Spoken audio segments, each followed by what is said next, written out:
10:06 a.m. And with 7 members present, I call this meeting to order. Here we have today our members of the committee. To my far left, we have Representative Leila Staffler. To her right, we have Representative Sheila Babauta, and an honorary member, Floor Leader Ralph Umo. To my immediate left is Representative Karina Magofnia, who's also the Vice Chair. To my far right, we have Representative Joel Camacho, and to his left, we have Representative Vicente Camacho. Joining us online is Representative Christina Sablan. Assisting the committee, we have our IT, Dell and Jonathan. We have our legal counsel, Joe Tyrone, our fiscal analyst, Thomas Robago, and our senior legislative assistant, Ms. Claire Sablon. So with 7 members present, that constitutes a quorum to conduct today's meeting. With that said, we move on to the next item on the agenda, which is public comments.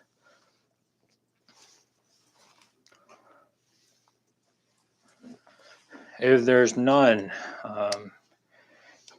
we move on to the next item on the agenda, which is the adoption of the agenda. Can I get a motion? Motion was made and seconded. Discussion? All in favor, say aye. All opposed, say nay. Motion carries. Members, we move on to new business to discuss House Joint Resolution 22-13 to authorize the Marianas Public Land Trust, MPLT, to receive and administer $15 million as a subrecipient of the Coronavirus State and Local Fiscal Recovery Fund from the American Rescue Plan Act and for other purposes. At this time, if there are no objections, I would like to move to Committee of the Whole so that we can invite the trustees to join us in the chamber. Thank you, member. No objections.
Good morning, trustees. Again, welcome back to your house, all former representatives of this house. Thank you for coming in on such a short notice. I sent out an invitation to the trustees to answer any questions that the members may have. As you know, the House Joint Resolution was referred to the committee to further look into this resolution and the intent of the resolution, as well as ensure that all those the information we received is included in this resolution should the members agree to adopt or provide further action on this resolution. And so again, the trustees are here to answer any questions that the members may have. But before we dive into the questions, I just want to open the floor to any member of the trustee to, if they would like to provide any opening statement or any information in regards to the resolution. Thank you, Mr. Chairman, and good morning, members. Present with me this morning is Trustee Guerrero, Trustee Hokuk, Trustee Adda, and myself as the newly chairperson for MPLT Trust Fund. Mr. Chairman, I would like to make it clear for the record that there has been no official award made from the governor's office, though we have communicated with them as to the requirements in implementing the program. And therefore, the committee might have questions that we would not be in a position to answer until the resolution is approved and the grant is officially awarded to MPLT. MPLT, however, has completed and submitted the applicant questionnaire to the Office of the Governor. The questionnaire is required to be completed and serves actually as an application for MPLT to be the subgrantee or subrecipient grant. The Governor's Office is now waiting for the joint resolution to be passed by both houses of the legislature to authorize MPLT to administer a portion of the grant money in the amount of $15 million.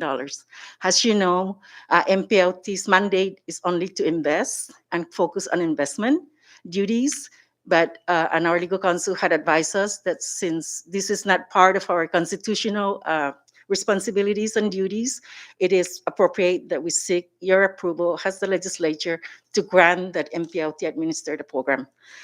In my letter of January 29, 22, we provided Chairman Manglona with the program description subject to change.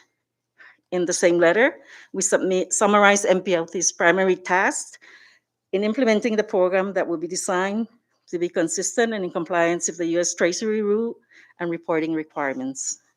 Again, upon approval of the resolution, MPLT and the Governor's Office will confirm the detailed level of expenditure category, EC for short, to which MPLT will use and apply the funds as provided in the U.S. Treasury rule.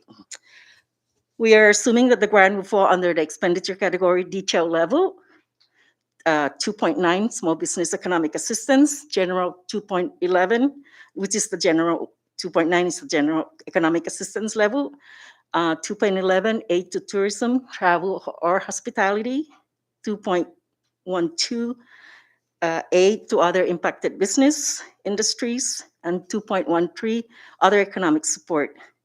Again, this will depend on the condition of the grant award, as the Governor's Office will provide to us.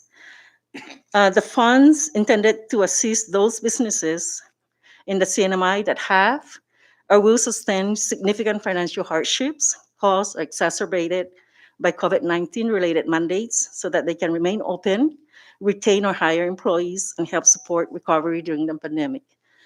The implementation timeline is very critical, Mr. Chairman and members. Forms and application have to be designed that will be consistent with reporting requirements, qualified, and also we have to hire qualified staff. And as the current chair, the administrator and I think the administrator, oh, I'm sorry, the administrators behind me, and I are spending a lot of time familiarizing ourselves with the Treasury rule and reporting requirements. So we would like to know really whether this committee would support the joint resolution or not. So my time actually as a chair and to my family will be focused to other more important matters of MPLT. In other words, I hate reading regulations from the federal government, and I never thought I would be back to it again. But I'm sacrificing my time to make sure that should the resolution be approved, we will be prepared to have the system set up and the guidelines, be ready and to be consistent with the compliance and reporting requirements. So those design have to be all, designed that it will comply with the U.S. Treasury rule. The compliance and reporting requirements, which I hope I provided you as of November 15, 2021.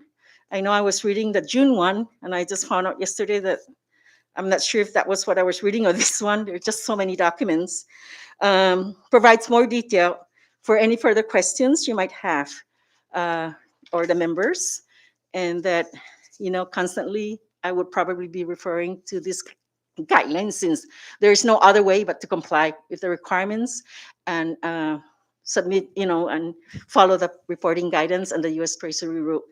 And with that, Mr. Chairman, we would be happy to answer any questions from the members and you, and keeping in mind that the award is not officially awarded, but we have been prepared, we're preparing ourselves in understanding the tasks that we would need to implement to get the program growing. And we have also remembered that since the governor allowed us to implement this program, really we have to look in the interest of our small business community, and I hope that it would not be a loss to them. Thank you. Thank you, Chair Pangilinan. Administrator Bobby, would you like to join the panel or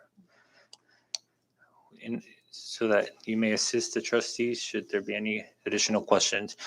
Thank you again, Chair Pangilinan. Um, Before I open the floor to the members, I just want to ask a few questions and then maybe get your response. That way, members can formulate their questions. The first question that I have is based on the governor's letter to, at the time, Chairman Ada, which was also attached to the resolution.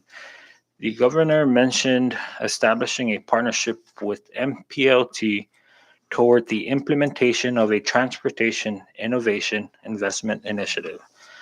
However, based on your recent submission of MPLT ARPA sub-recipient grant program description, it now focuses on hotels and restaurants along with local transportation. So it seems like the focus has kind of shifted. But before we talk about that, can you please elaborate on what this Transportation Innovation Investment Initiative is that the governor had mentioned in his letter? Mr. Chairman, I was hoping that you would also ask the governor's representative uh, in charge of the grant program, so they will be answerable to that. I have looked and read, the guidance, the U.S. Treasury rule, and I was not able to find that specific requirement. And maybe it's in the regulation, which is 265 pages. And like I said, I really do not want to look into spend my time on that until I'm ready to, the MPLT is awarded and we know about it. But it's a general term, uh, innovation, and what's the right? Yeah, the U.S. rule is very actually there. It's non-exhaustive with respect to use of eligibles, and the governor has the flexibility, to go outside of the enumerated uses. So maybe that's what the governor meant, is that we would work in with the goal that we assist the right businesses, the right entity to make sure that, or the eligible entities to make sure that that innovation and what's the word, an investment, maybe because we are, an investment entity, the governor wants to make it related, which is actually good because, we have the due diligence and the fiduciary duty to make sure that what we do, we comply to, we exercise our fiduciary duty and due diligence in reviewing any documents that um, uh, can be an investment fund or it can be under the federal funds, to make sure that everything is in compliance with. Thank you. I believe Trustee Ada has Oh yeah, that something. was during his term, so maybe he Thank will you, be. thank you, Mr. Chairman. I have a good voice this morning. Um, we started off with at the time that we were talking about the ARPA funds. With also with Secretary of Finance David Atalik. Um, two businesses were interested in applying for a loan at MPLT, which was Marianas Pacific Air and Saipan Shipping Lines. Tina Shipping Lines. These two really are there because first of all, the NPA wanted to address the issue we've been having up there with the domestic airlines that's still really hitting us. We had what was that? We began with Arctic Air, the um, Marianas, and then now we're having issues.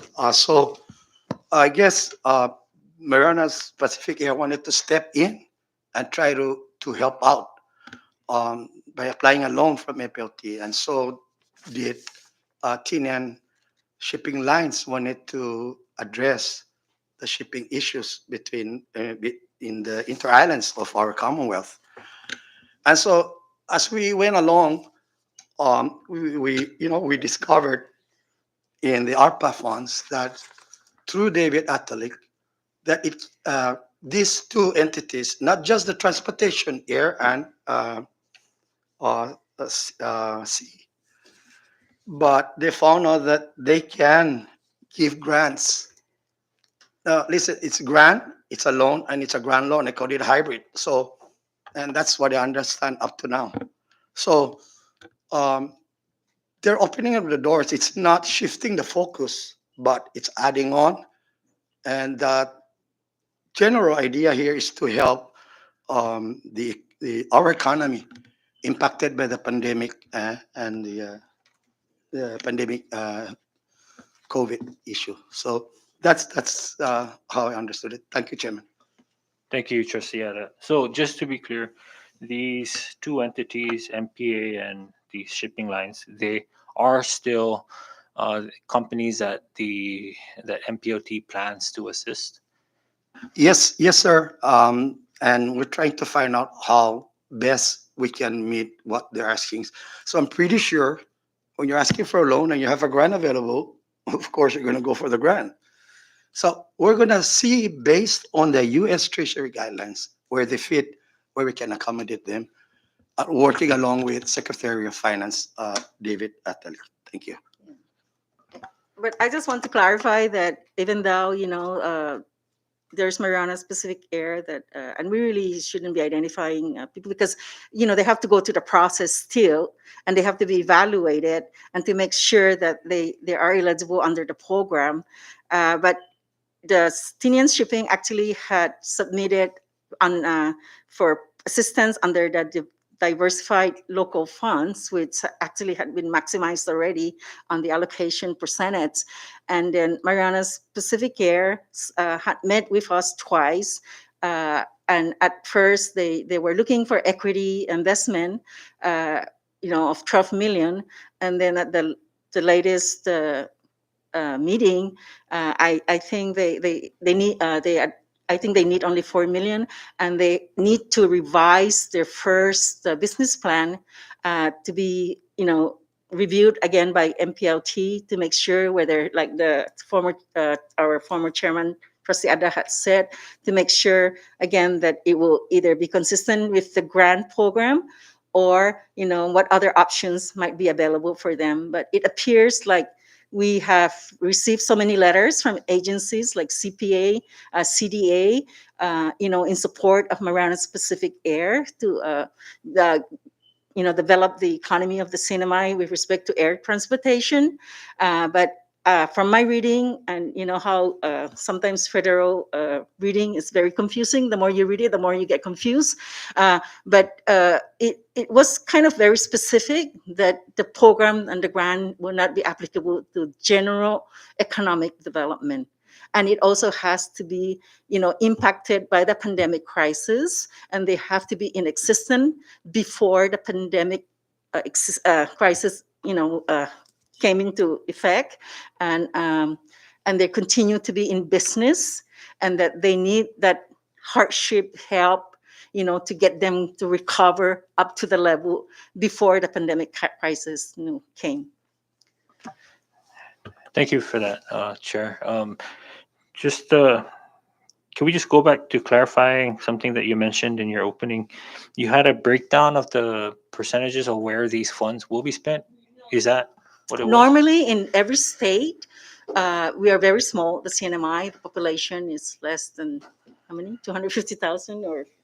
But in most states, they get billions and multi-millions. And so the state, the governor will get, specific funding. And then the governor would allocate it to a county and have that county be the sub-recipient and the responsibility on the housing. But in this case, the governor's grant, which was directly given to him, it has the discretion, like, it falls under different expenditure categories, like the CIRA, the COVID, Commonwealth, rental assistance program that came from the governor. So the governor farmed it out to, to implement that program. Most of the CHCC grants from the pandemic crisis, were directly granted by the HHS Health Services, U.S. Health Services. The CDA and the Housing Authority falls under that category, but the governor still would have the discretion whether he can farm out, certain of the allotment to that program to further assist the needs. So the governor definitely has that discretion, and that obviously the 15 million is there, and he looked to the MPLT trustees to be the one to implement it rather than create another, building for all these expenses, since we already have our own office, and that all we need is probably a couple of staff to manage it. So the numbers you mentioned earlier, like 2.13. Yeah, that was the. I don't know, but actually, I don't read the news every day, but the staff of MPLT told me that the Secretary of Finance had actually met with the nonprofit organization, and he did mention that MPLT will support small businesses. So we were, and even with other industries, so we were actually looking at the guidance, and that we were assuming that under the appendix, page 30 of the guidance, there's an appendix 1 expenditure categories, which actually is required to be detailed and identified as an expenditure level on the program. So under number 2 of the expenditure category, it's negative economic impacts, and under the negative economic impacts, it has the household assistance food program. So I was assumed went to the food stamp program, the household assistance, rent mortgage, and utility aid. I think this one came under the SIRA program. It's already being implemented. So of course, MPLT is not going to do it again. And the house assistant cash transfers, I don't know about that, if I missed that. But household assistance internet access program, that will be under the broadband infrastructure. I am not sure how is that being implemented, or if CNMI is interested in implementing that. Maybe IT&E. Household assistant eviction prevention. This is again under the SIRA. Unemployment of cash assistance. This went under PUA. So the only one that, and job training. So the only one actually that has not been implemented, that is more applicable to MPLT, will be under the 2.9, which is the small business economic assistance. And then that one is in general, and it denotes area where the beneficiary, the recipient must identify, which will be us. And when I say recipient, it's the governor's office, and we're the sub-recipient, but we have to do the same thing. We have to comply to the same requirements. So the recipient must identify the amount of the total funds that are allocated to evidence base of intervention. And then actually it has the use of intervention section for details.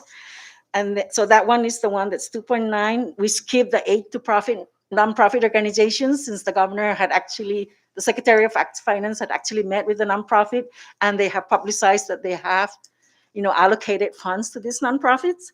So then the 2.11 is aid to tourism, travel, or hospitality. We believe that has not been implemented. Aid to other impacted industries and other economic support. So this would all depend on the governor's office, how, what category of award they would want us to implement. Thank you for that. But we are assuming it will be under this category. Okay, understood. Thank you. Just one more question before I open it up to the members. Say, should the committee dive into this resolution and make some changes to this resolution, would you be amenable to providing, say, being more specific in that we should set a cap on how much any one entity may receive in regards to these grant awards? It is 15 million. Right. And we are the entity that would implement the program. So because we don't, our CNMI really doesn't have ready access data as to the number of businesses that might be eligible, or it would include Rhoda and Tinian. So what we're going to do instead, in a normal situation or in a very efficient and effective agency, normally you would have all the data and you would say, out of this 15 million, 5 million will go to small businesses that are impacted. Out of this million, 5 million will go to tourism industry. It can even, and these are actually grants or loans. So we would start as a loan, and then eventually, if the program is successful and they comply with the requirements, it will be forgiven. So it's actually a grant eventually, but we don't want to open it up to, everybody, and then it will be problematic and unmanageable. As we know how sometimes these programs can go different in different directions. So we are not able to get the right data. I've asked Bobby to actually start requesting from the business license all the business licenses that have been issued for the past 5 years, so that we have that evidence, and we cannot allocate that money, 15 million, to specific business category. But what we intend to do is advertise, communicate with the communities and the businesses, and then we will get all the application. We would have a deadline, and then when that deadline comes in, we will review the amount of requirements that the applicant submitted and the amount, and then from that we would see whether the money that is available will be sufficient to accommodate all the eligible use of the eligibilities of the applicant, and or it's not enough, then we might have to allocate appropriately so that everybody benefit based on their justification on how they can be helped. So that's how we're going to do it, because we don't have the data. We are not in a position to make the allotment ahead of time. The governor's office probably had that opportunity, but we've got us as a sub-grantee with the 15 million. I'm sure that the governor would want us to use all those funds as applicable to the requirements of the U.S. Treasury and to those eligible. So an applicant might qualify for 1 million, but if the 15 million is not enough because we have so much applicant, we might have to go through an adjustment process so that everybody can benefit, and that eligible an applicant of 1 million, we would have to come back and review to see how we can, whether it doesn't really, how people sometimes they apply the maximum so that Right. they know that there will be adjustment.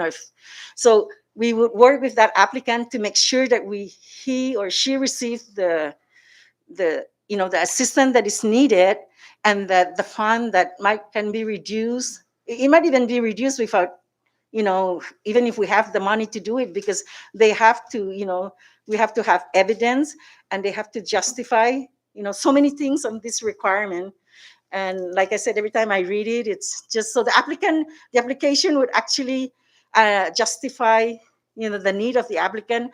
And we're looking into also, and I think the application, I want to put whether this applicant had received the PPP program or have they received any other federal assistance program, so that the applicants that have not received any assistance program might probably get the full request that they need. And these people that have had received other federal programs like the PPP and, direct from other smaller federal grants, we would take that into consideration. But again, these are just kind of preliminary discussion, but the reality would actually come to be factual when we start developing the process and we start discussing, how the application will be finalized, so that everybody is equally treated and the distribution is distributed equitably or equitably. No, equitably, not equally. I mean, I hope I made that clear. Sorry, sometimes I talk too much. No, thank you for that, Chair.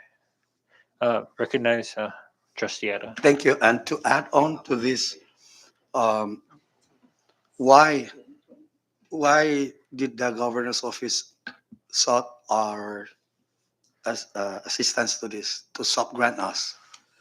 Okay, MPLT to investments. We study, we get trained about investments. But this is my 11th year to handle mortgage loans, if you don't know this. We took over, remember the NMHC fiasco? We took over about 100, more than 130 some home loan portfolios. So we are experienced in lending, basically. We're all bankers here. If you don't know this, we've been handling it month after month for 11 years. I don't know the others, but I think that's one of the reasons why. The other issue is not to mingle, not to commingle, but to separate the ARPA, this 15 million, from MPLT. Even the funds itself is not going to be put together with the MPLT funds. All right. And then we're also going to have, our chair said earlier, to have another arm, temporary arm to administer this 15 billion as a grant and a loan. Thank you. Thank you, Trustee Ada. At this time, I open the floor to other members. I recognize the Vice Chair. Good morning, trustees. Thank you for coming in and taking the time to answer some of our questions. I do have a lot of questions, but I would like to start off with the understanding of MPOT's rules and responsibilities. So I'm looking at MPOT's website, and under frequently asked questions, the function and purpose of the Marianas Public Land Trust is to manage the funds it receives from the Marianas Public Land Corporation or its successors entities from the lease of public lands. The question that I have is, based on the House Joint Resolution, I understand that they're proposing to authorize MPOT to receive and administer the $50 million from ARPA. Is MPOT within its legal rights to administer this, to receive and administer this grant? That's what I said earlier, Madam Chair, Vice Chair, that's why we're getting the approval of the legislature.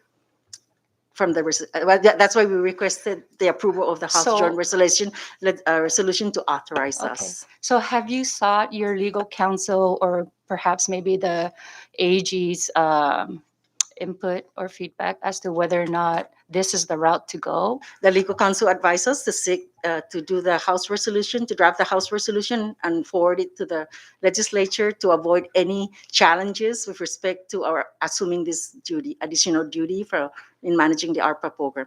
Got it. Vice Chair, we wrote to the AG's office 3 months ago, Okay. and there is no response as to this day. Asking, is there any authority for MPLT to receive this sub-grant and administer it? Thank you. And I just must add that I actually emphasized to the legal counsel when the trustees voted to approve this resolution to get the approval, that it must be very clear that it will not interfere or distract the duties of the trustees in managing the investment. And that's why we agreed on that. And again, we confirmed that it will not interfere or distract the trustees' responsibility by assuming these additional duties. And this duty actually is a very short term. Like I said, the program should have been ongoing. We have to have all the businesses submit their application. We have to obligate the expenditure by 2024. The program has to be completed by 2026, and that includes the follow-up to make sure that they are successful. So it involves a lot of detail, a lot of, evaluation and follow-up and monitoring the success, the expenditure authority. And even when we submit our expenditure authority, the U.S. Treasury has a system that they would actually catch, any violation or expenditure that are not authorized, and they will just stop right there. Great. Thank you for your answer. I was wondering, will this be the first time that MPOT will be receiving a grant as a sub-recipient? Yes, it will be, and we admit that we have never implement it, or like our former chairman said, that we're not experienced maybe in implementing the federal programs, but we know how to read, we know how to follow the instruction, and we know how to design the program. And if we don't know, we would ask for help. We will seek the right help, and then we have a legal counsel on staff. For MPLT, Mhm. and if there's any requirement for interpretation, we will seek his advice. Okay. And in follow up to that, should this bill be passed, will MPLT resources such as staff and finances be used to manage this operation? Yeah, that's a very interesting question, because there's direct costs, which actually we budgeted to hire maybe an administrative officer, and we need to have legal professionals, just as the legal counsel and consulting firm. Mhm. So if MPLT consulting, so it will be a direct cost and hiring of employees. And then there is the indirect cost, which is actually, is it 5% or 10%? Which is a 5% administrative cost. And so, that the MPLT will pay its utility costs every month, right? So when this program is implemented, the allocation will be computed to charge this CUC utility as an indirect cost. So I'm glad you brought that up, because it will be, I think the legislature, so it's a question now whether that 5% administrative cost that MPLT receive as a revenue, I would like to actually apply it against the 15 million loan, U2 loan, or we can invest it as a principal. That one has not been determined, but these are the two decisions that we have to make, when we have that revenue on hand, because uh, the federal grant does not allow us to put the money, and we don't even know, how the money would be dispersed. But if we have a separate accounting and we have a separate checking account for the ARPA program, uh, if it earns interest, that interest would have to go back to the community. MPLT cannot use that as a revenue for MPLT. But the question now is that 5% fee where MPLT has allocated that expenditure based on the indirect costs. Okay. You had mentioned in your prior statement that there were two businesses interested in applying for this loan, which is the Marianas Pacific Air and the Tinian Shipping Line. And I'm just curious to know, is there a reason why they're going through MPLT and not through CEDA, as CEDA is established to assist with economic development and stuff like that? All right. We started off with these two entities coming in to apply for a loan at NPLT. And then when we discovered under ARPA with Secretary of Atalic, as we were reading it, it's not just to address the the airlines and the shipping industries, but it's more on a general economic impact. Those who are impacted by COVID-19 businesses would be eligible also. So I'm pretty sure, and even if they give us that, you give us the blessing for the 15 million, I can almost guarantee you it's not going to go to one entity itself, but we have to vet out everyone. Like I said, we're experienced quote bankers basically, so we know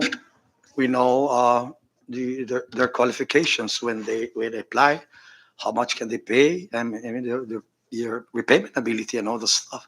So the services that they're going to be using basically is just trustees. We're not going to touch MPLT staff. That's the reason for that administrative cost of 5% Okay. to hire our own expert staff and office staff. Thank you, madam. Thank you. And so, yeah. I'd like to respond to Sorry, Trustee, can you turn on your mic, please? Representative Magofna. Uh,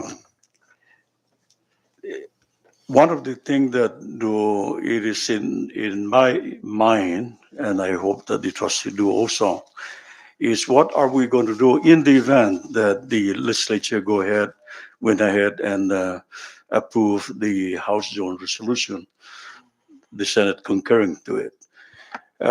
So what are we going to do with the interest earned or income based on the money that we loan out, issue out to qualified applicants? That has to be made very clear because we don't know. We don't know whether we should use that, recycle that money within. That has to be made very clear so that Trustee Guerrero, that was very clear in in the policy. wait, That it is let very me, clear. can I please? I know, but I don't want to. Well, no, Because I know what I'm saying. please, do I allow you to talk? Mr. Chairman, can I continue? Please do. Thank you. I'm not challenging Trustee Panglinan, no.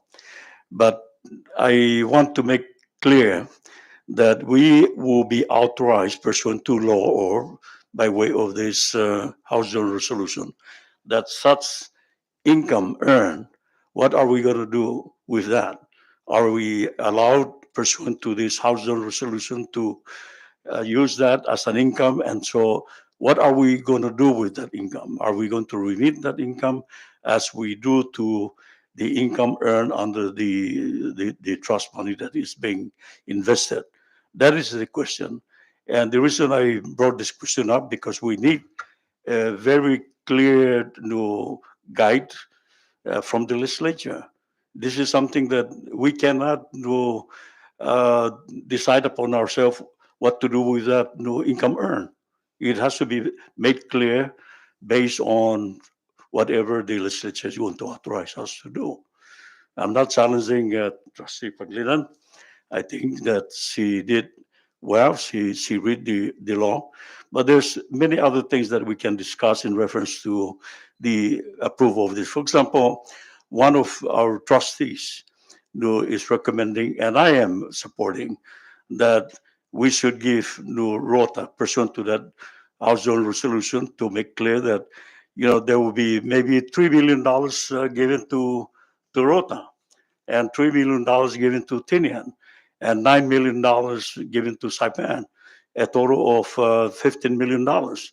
And so the question is, how are we going to address and use that money to, if, for example, that we are authorized? But the House Joint Resolution does not address that. It does not give us that mandate. So it should be included in that if the legislature will be willing to ensure that there is definitely guaranteeing $3 million to Rota, $3 million to Tinian, and $9 million to Saipan. And that is something that I think that we should lay it on this table so that we get to have a very black and white direction from the legislature. Thank you, Mr. Chairman. Mr. Chairman, can I just clarify? The regulation and the U.S. Treasury rule is very clear. What are not permissible and what are allowable, and it did have a specific section here where it says that you cannot make money out of this federal money, and that it is allowed that if the interest is earned from the, checking demand, a checking deposit, or savings that you put while allocate the expenditures to the beneficiaries, that interest would have to go back to the 15 million added on as part of that distribution again to be distributed to the beneficiaries. So it is very clear what are permissible and what are not permissible. You cannot pay debt.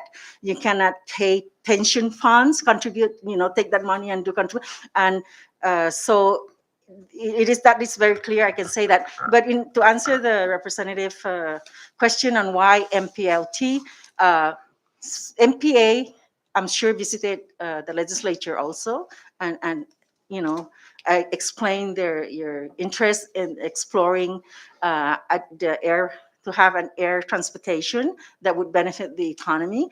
And they have gone to all agencies. And their first intention was to ask the MPLT whether the government MPLT can be a shareholder and be part of this investment. Of course, that that did not work because it's not uh, we cannot do it. And so they came back now, and they're kind of, interested whether they will be allowed under the grant program, or they would be allowed under diversified loan funds. So far, the diversified loan funds have always been guaranteed by the legislature, and it actually always goes to a government agency and to be offset from the advance interest and dividends that is due to distribution to the legislature to appropriate as you see fit. But now you're not getting it because we're offsetting that loan. So those are the options. And then that's one option that the MPA is looking into. CDA was not able to give them loan to this date. We do not know why, and I think it's because also it's not part of their mandate, and they might have to go through a legislative process in order to, have that authority. Thank you, Mr. Chair. Chairman, Recognize. um, I'm not here to argue. I'm here to provide information that may help each and every member of the committee to either support or not to support it. But I'm here to support the House Zone resolution. And the reason, whenever we met with the governor and the Secretary of Finance, I know that under the ARPA, it has to do with businesses that are affected by the COVID. I look around on the island and, most of the businesses on the island will need that program. But I'm more concerned also about helping our indigenous people, U.S. citizens that are residing in the Commonwealth. How can we help them?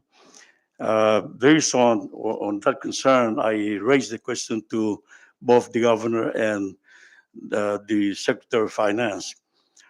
Can we use this money to help our farmers? The answer was yes. Can we use this money to help to promote our fisheries? The answer is yes. Can we use this money to promote, local entrepreneurs into starting a business? The answer was yes. These were all recorded in our discussion with the governor and the lieutenant governor. So based on that, looking away from what ARPA mandate, I look into what can we do to use this money to stay locally on the island to promote our economy, and an opportunity to be able to have this money available to any American citizens locally on the island that would need this money to start up their business or to help them with their farming or fishing or whatever. And so, with that in mind, I I am supporting that the legislature will improve. I will support it, but I would prefer that the legislature would make a very clear mandate, not only to approve that the legislature will manage this money, but how MPLT will use these funds. Now, let me just we're not here to support the Marianas or something like that. That's out of the line. I'm not here to support that. But let me just say that yes, they submitted the proposal, and luckily that we defer action on the proposal, so it's not before us now. Mariana's new Italian shipping is totally different. Mariana's new shipping is not new applying under this program. Mariana Shipping is applying through the Diversified Local Investment under the MPLT program. And we are personally working with Mariana's Italian Shipping on that. But for example, that if the legislature are able to approve this new House resolution, then that money will be available. And of course, we may entertain them if they are qualified under that program. But at the present, there's only one application to MPLT, that is Tinian Shipping. The other airlines, they just come and submit the proposal. No, we're not entertaining them at the moment. So we're not here to talk about the airline. Most probably they are lobbying, but we're not here to support that. We're here to support the purpose and intent of the House Joint Resolution. Now, in addition to that, I think your legal counsel can answer the question. Uh, Absence of the governor concurring to the resolution, and it should be stated in that resolution. The resolution, in my opinion, does not have any weight of law to mandate MPLT to take over that responsibility. So can I ask your legal counsel whether no, I'm right on that? Um, my apologies, Trustee Guerrero. Before we allow council to entertain any questions, Vice Chair, did you want to still continue with this I'm sorry line that of I interrupt. conversation? Yes, continue. Yeah. Yes, actually, I have a follow-up question to Trustee Pangilinan. I hear you mentioning the word loan, right? And in the House Joint Resolution, it states that the Office of the Governor, through the Secretary of Finance and the Marianas Public Land Trust, through its trustees, are hereby authorized to implement through a sub-grant to MPOT with a memorandum of agreement for the administration and monitoring of grant funds. And so I just want to make, clarify that and be sure that we are talking grants here and not loan, because you had mentioned previously that the two business entities were interested in trying to get a loan through MPLT. That is correct. We can, the funding that will be made available to MPLT as a recipient is considered a grant funds from the governor's office. Okay. The governor received this money as grants, but then the U.S. Treasury rule actually allowed us to structure these grant awards as loans or grants, wherein the use of the grant fund is structured to accomplish project priorities that, if accomplished, would allow the loan to be forgiven. I see. So actually, they have to first prove that they apply the loan in accordance with the criteria that is set in the program by the federal government, and then when they are successful, the loan will be forgiven. So that will give them more motivation and incentive to make sure that if they need, an equipment to make their production more efficient in a small business, that they would buy that equipment and not use that fund, to buy something else. So it always have to come back to that related operation and the capitalization that it's need for the business to recover the losses of revenue or the loss of employees during the pandemic crisis when the CHCC shut down the businesses. And we all felt that. Even though we're not in business, we felt that impact. Got it. So, and follow up to that, if MPLT decides to give it as a loan, will there be interest associated with the loan, or is it because I'm trying to understand to Yeah. make sure that the whole that this is not like MPLT is not supposed to make any profits out of this, but in and I'm trying to clarify whether or not the loan will be assessing any interest fees or any type of fees associated with the loan. Yeah, that is a very good question, and I have not come to that. That would have to be discussed and decided, and we need the help of the grantor. I mean, the governor's office, who is actually the main recipient. Oh, no, no, you're talking about the grant, right? The Right. ARPA So grant. should you use the grant as a loan to the I- business? Will MPLT be No, assessing? I don't think we would charge interest personally, and I might be wrong, but from my reading, there would be no interest. But if there's recoupment process, if they violated the condition of the loan, and then they would have to pay back. But if they do not violate, they can be assured that it will be convert it into a grant, and they do not have to pay back. I see. So let's say that it is issued as a loan, and at the end of all this, MPOT decides to grant it as a grant and waive the loan. Who will you be the ones to make that decision? Yes, that's allowed in the program. And do you guys have a criteria or a guideline as to what needs to be met? That's in why order to it's do- very critical on the timeline, because those are the things that, it doesn't take a day or Right. an impromptu decision, or just, out of your head, yeah, this is it, this is it. Right. You really have to make that good evaluation so that the outcome would be consistent with the program. Right. And it will also be consistent with the reporting requirements that the federal government is expected. And like I said, there's always that monitoring process, and the federal U.S. Treasury is also monitoring. So, we don't want the governor to be liable for the recruitment or violation of a beneficiary,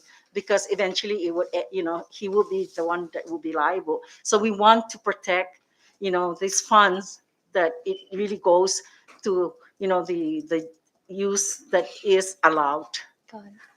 So just for the record, um, this $50 million that is being proposed to give to MPOT is not to give to the Marianas Pacific Airlines, to be on the record. Oh, no. I mean, this has to go through the process of application, and Mariana's, anybody may apply. And then we have to go through the review process and go through all the criteria that is required, that was developed. There will be a checklist. And, for small businesses, we would help them meet those criteria. Or, some small businesses, they don't have the ability or the capability to, to some to a few applications from federal program. Even me, I hate to do that, and sometimes I don't know how to do that. But so we hope that we have the right assistance to provide them, so that they get this money. This money is available for assistance to the impacted. And when you really look, and then there's a lot of interpretation here. So, some of them, they have to prove evidence. But when you look at a class, for example, at the Paseo de Marianas, where everything is empty, I mean, some of these actually they do not have to even justify, because they fall under the population class, where it's so obvious that they are impacted by the pandemic. So there's just so many, flexibilities and discretion, but it also has to always come back to the rule that, this discretion and flexibility must still comply, that it was the beneficiary was impacted by the pandemic. Got it. So this, the Marianas, and then I hate to be mentioning, businesses, because it's not fair for them, right? And that's actually, they came to us and for, assistance, and to tell us what their, plan are in helping the CNMI economy, and whether it's ARPA program. I'm sure that, if they can probably be available directly, or, to some program, but those things, we still need to talk to them, and Sure. see how we can find alternatives to help them if it's not available at the MPLT. And I'm sorry that I keep bringing up the Marianas Pacific Air, but you did mention earlier that it was one of the two entities that were interested in getting a loan through MPOT, so that's why I'm using them. Um, crap, I forgot. So my next question is: it sounds like at this time, MPOT has no plans or intent as to how or where the money will be used, right? You're basically just gonna accept applications and go through the process, and not necessarily, like, you don't have any plans right now on how to A use lot them. of the rule, I mean, the process, we would have to work closely with the governor's office, since they are actually in charge of the program, the overall grant program funding. And I'm sure that they have some of the, process in place, or they're very more knowledgeable in helping us, rather than for us to start all over, with a binder this thick and keep reading it. Okay. So, it's important, because they're liable for actions and decisions.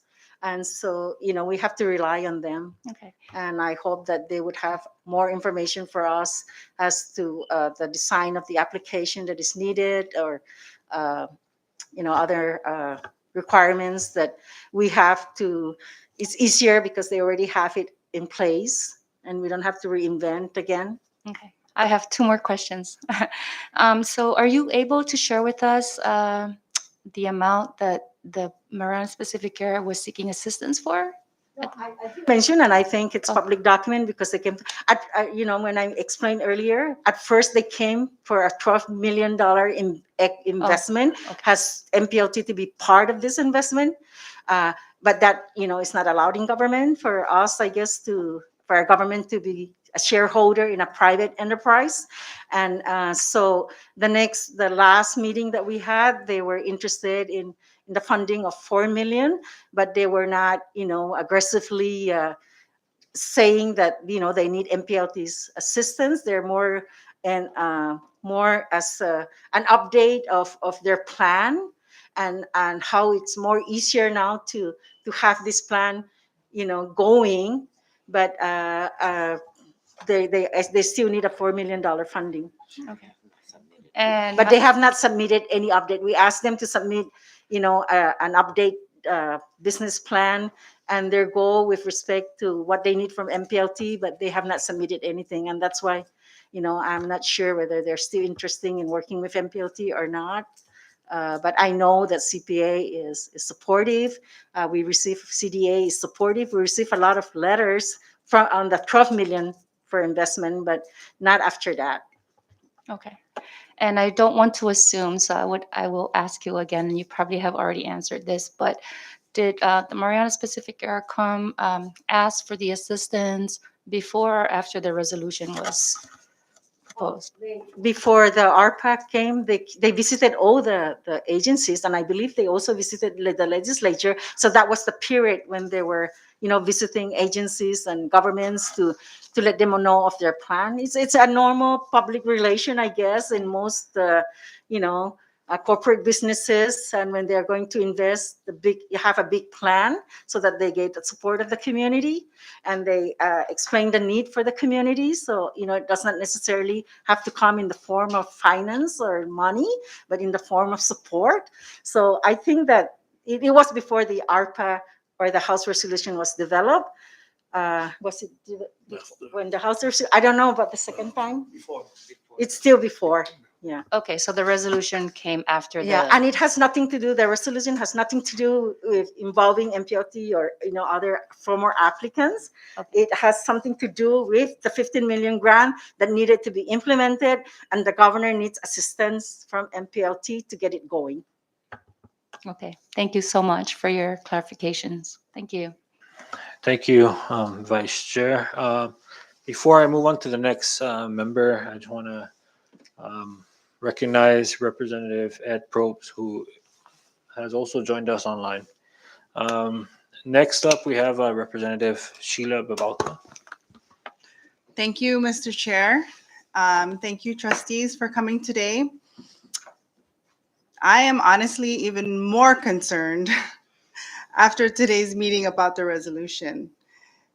And I'm more concerned and I have more questions after what you just presented and the answers that you gave.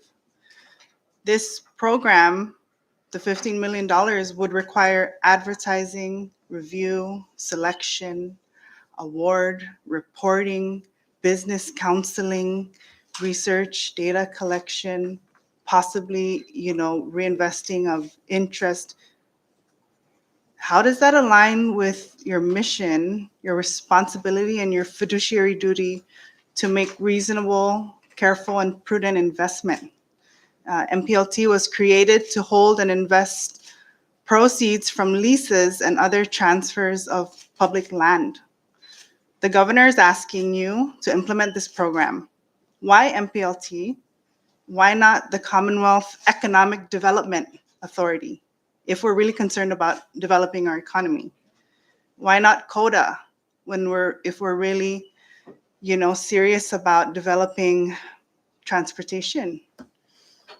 the Department of Commerce, and the Small Business Development Center, or Department of Lands and Natural Resources if we want to support our farmers and our fishermen. These are existing agencies already. Why are we going to create another arm, as you stated, Trustee Ada, to administer this program? Is that necessary when there are existing agencies? Thank you, Mr. Chairman and honorable members. Please first allow me to extend my respect to my comrade, former veteran, myself, veteran Congressman Camacho. Congressman and members, ARPA come into MPLT not because of anything other than propositions from business communities. MPLT manages funds from public land leases, and we distribute interest for apportionment by the legislature. These two entities come before us, and after discussions, we realize that perhaps there are other venues to entertain this proposition rather than using public land trust funds and to take the risk. MPLT is accustomed to providing finances to government institutions. We are experienced in that. And then we come before us to seek other venues to entertain the faulties, the fallacies of our airline transportation going to Rhoda and to Tinian.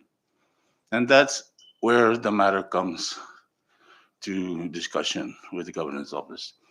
Come before us also is the Tinian Shipping Company, that we realize that they are the essentials for us to provide shipping transportation for the islands of Rhoda and Tinian.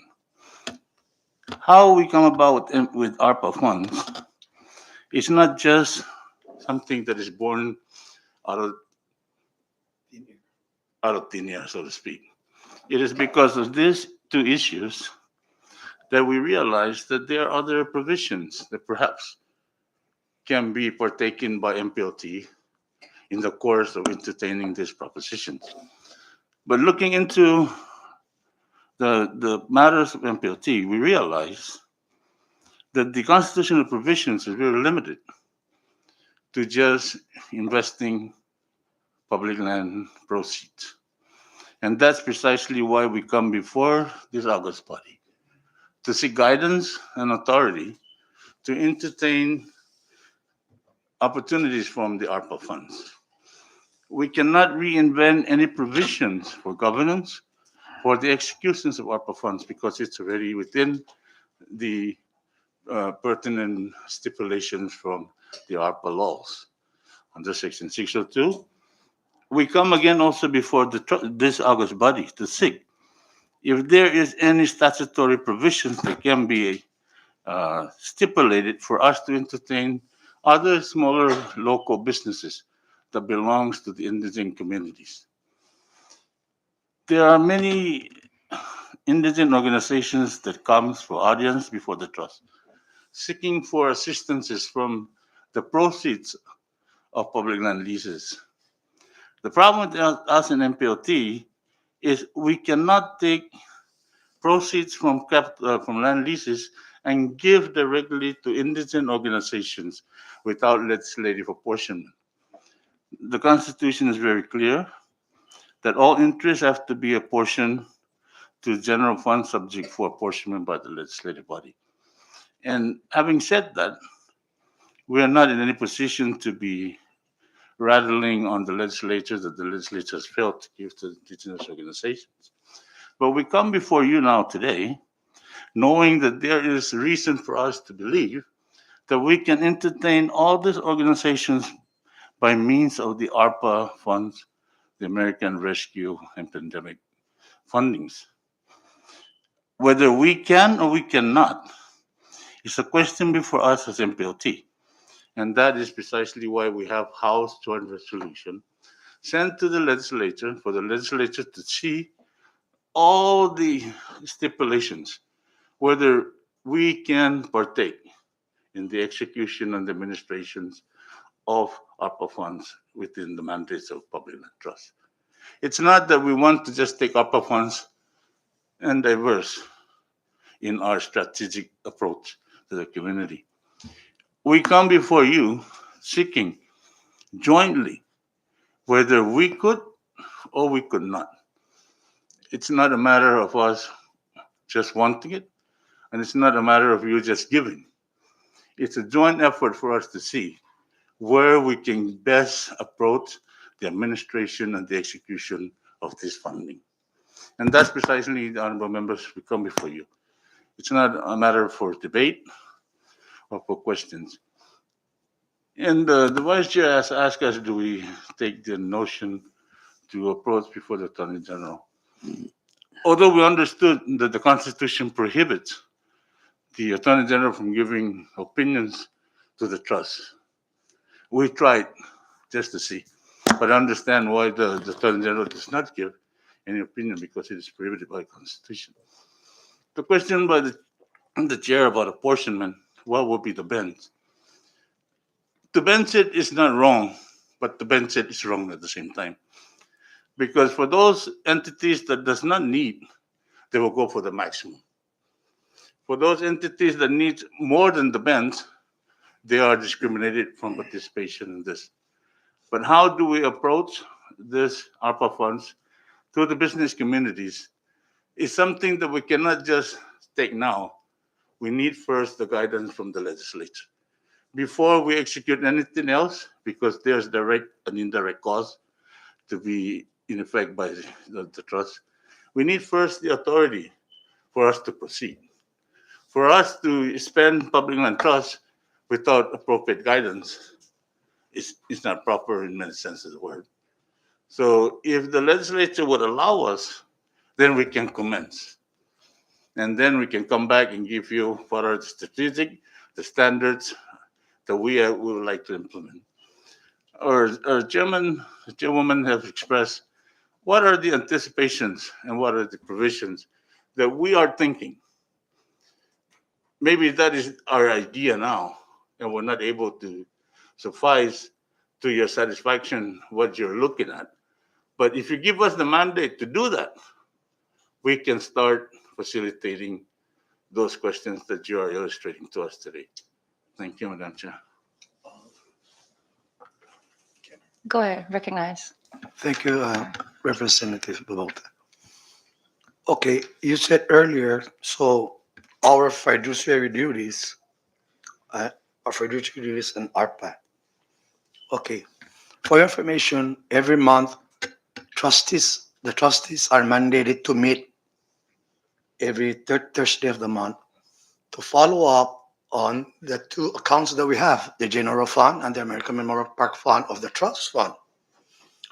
So how much time do we spend with MPLT? Is that so? Sometimes we have 2-3 days on meetings, and other than that, basically, if you may add, Bobby, that's where we come in, and because we have all the background, all the skills to follow up different investment portfolios, all the 8 portfolios that we have. So just to show you how much time we spend, and I'm pretty sure we have that time to spend on sharing our lending skills of sort of because of all the mortgage loans that we've been handling.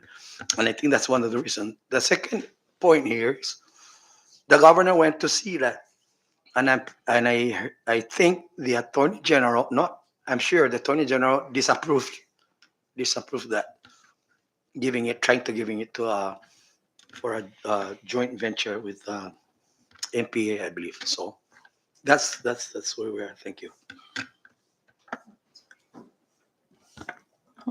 Go ahead, recognize.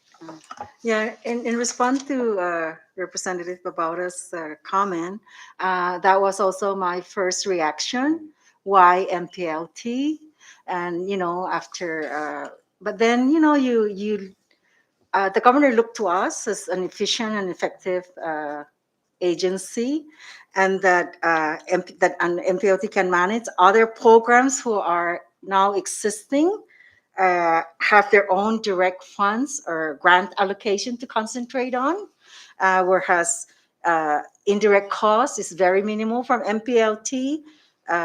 Rental is free. Like I don't know how much rent that everybody's paying now with all these private rentals. Consultants, we have the financial consultant that is very capable of helping us develop the programs at a very minimal cost. Investments, as I said earlier, it will not interfere with our investment uh, in the program because we have investment consultants who are monitoring the managers in their performance on our portfolio. So we do have that, and it will not eat up any of the resources from MPLT.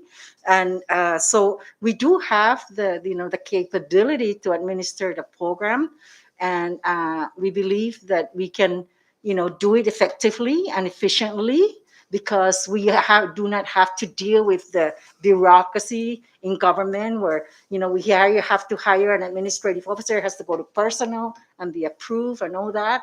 So that is also part of the consideration, is that MPLT is pretty much an independent agency that has its own resources to hire directly without going to personnel, even though we have to still meet the qualification of the applicants, and we still have to announce and hire the right applicants.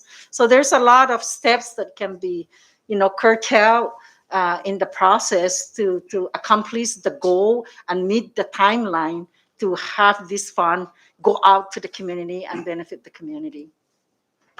Yeah. Recognize Trustee Younger. Thank you. I agree with Representative Babalta. And the question that you imposed on us is why us and not the others that you listed. I would prefer that the committee, address that question to the governor or the secretary of finance. I cannot answer that. And I think I'm sorry that we are not providing you the information you want.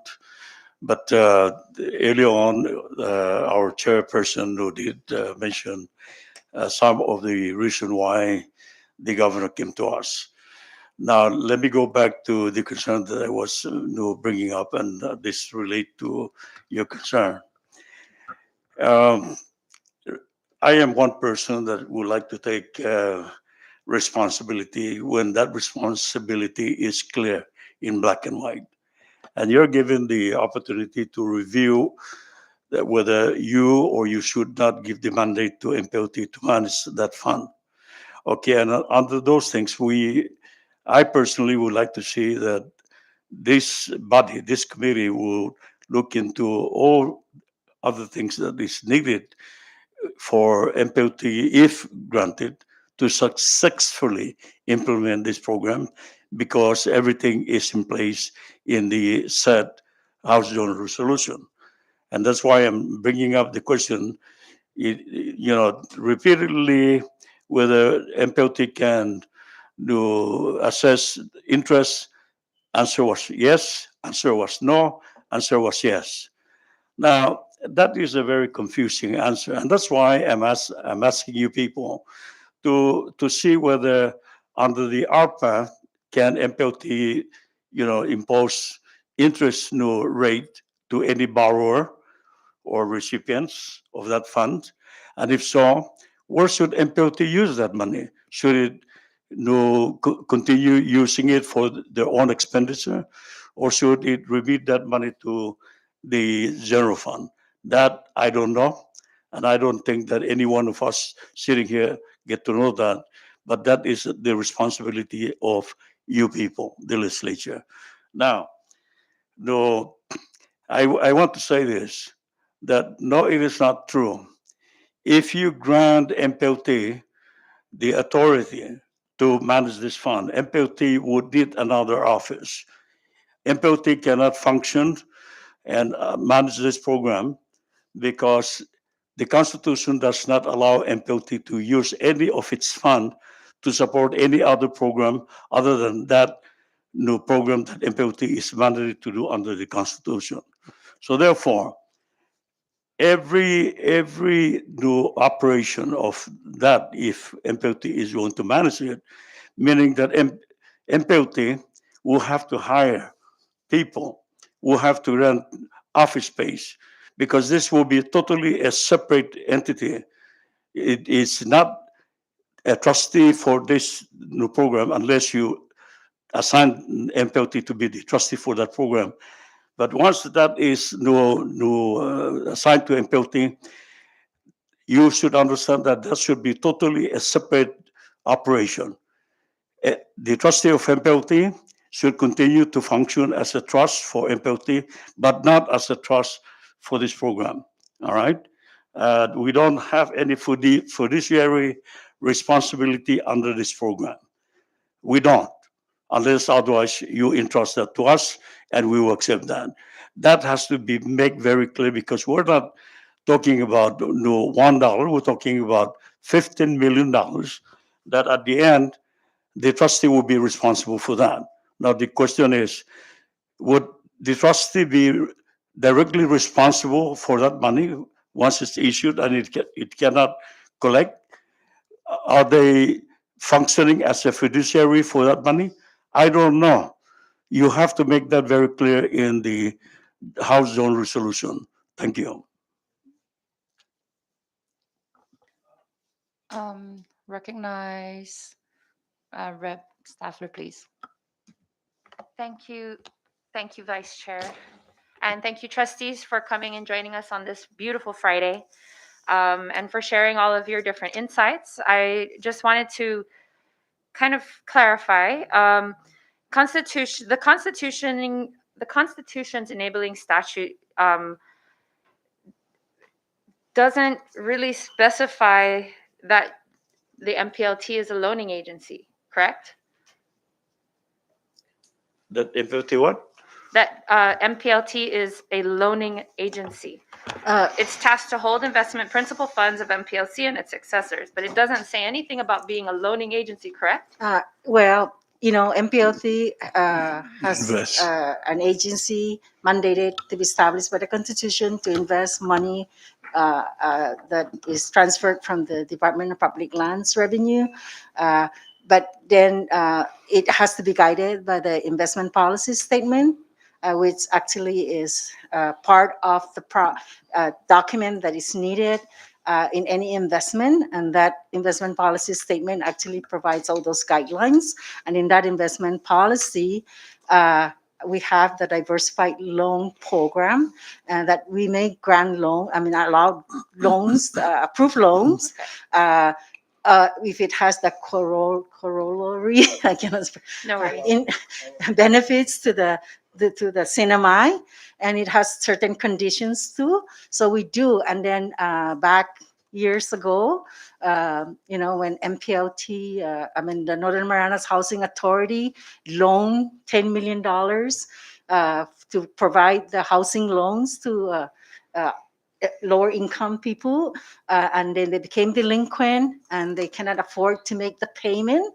The legislature authorized it. The legislature again brought it back to MPLT. So we became actually an agency who has responsibility to manage the loan portfolio that Northern Marianas Housing was not able to manage, and we are doing that successfully. So yes, your answer is yes, we have that part of our duty in monitoring loans and in giving diversified local funds. And actually, when the legislature or the governor approve, let's say approve the $15 million U2 loan, and then also the Agreco loan when CUC was in dilemma that we have power outages and they cannot.